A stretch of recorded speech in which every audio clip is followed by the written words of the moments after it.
The trial of the Ngobozana killings is expected to continue at the Lusikisiki Magistrate's Court.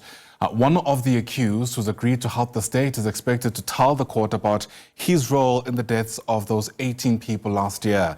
Last Friday, Lwando Abi said that he carried out orders from the alleged mastermind in Mzukisi Ndamase, who was working with most of the other accused. He's also said he's separated from 3 of them before they were arrested. SABC News reporter Nomzwanele Mngoma is part of our team watching the story, and she joins us now live from court. And it's quite a significant sitting, this, Nomzwanele, given, of course, just how important the information from this accused turned state witness can become.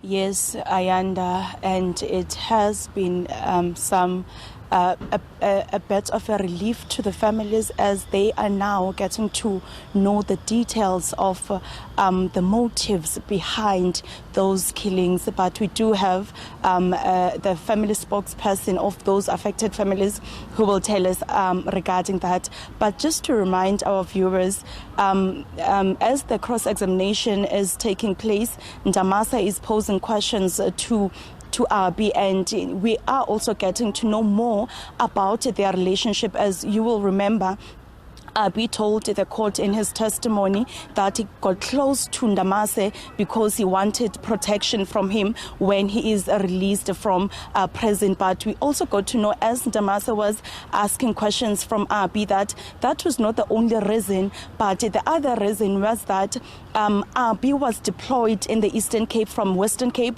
to come and enlarge their territory in their line of business, and he wanted to come to the Pondoland side to introduce a drug called Take. Those areas that he wanted to focus on was Port St. John's, Lusikisiki and Flagstaff. And he was also, Ndamase also reminded Abi that those being a drug dealer was not only his job, but he was also working as an assassin. But we also saw how the families inside court were, like, they were so emotional. But we do have David King just to elaborate more on that.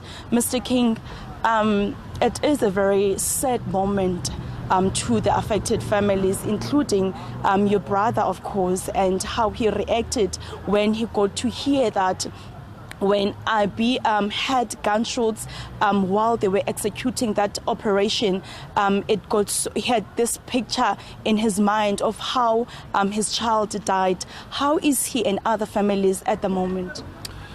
Thanks, Mzwanele, and good afternoon, good morning to your viewers. Look, it's a very sad moment for us because now we are getting into details of the murder that took place in Ngobozana.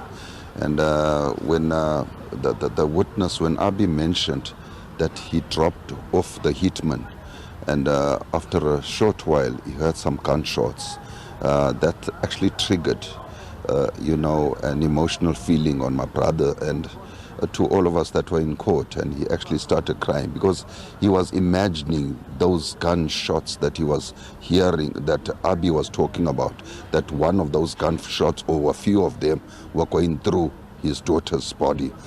So it's a very emotional moment, but we also appreciate the fact that we are getting to know now as to what actually transpired that evening and the reasons behind, because it is clear that it's more drug related than anything else, and those were just innocent people. And what actually got us shocked and to think that are they really human is one of them actually said that, according to Abi's statement, that why were so many people in one room.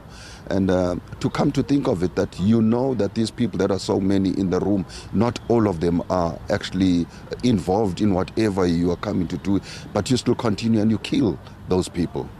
Thank you, Mr. King. That is Mr. David King speaking on behalf of the affected families. And just to highlight, Abi, according to his statement, was not inside the Ngobozana or the Sengrina household when the incident took place, but he was, according to his statement, a driver. The people that he was working with, it's the first accused, which is Apiwe Ndende, the second one, which is Posokolo Miekete, the third accused person, Bonga Yinza, and the fourth one, Songezo Vuma. And he told the court that he did not know the last accused person, Miekete, but he is the person that he was in possession of the firearms that were used during the killings.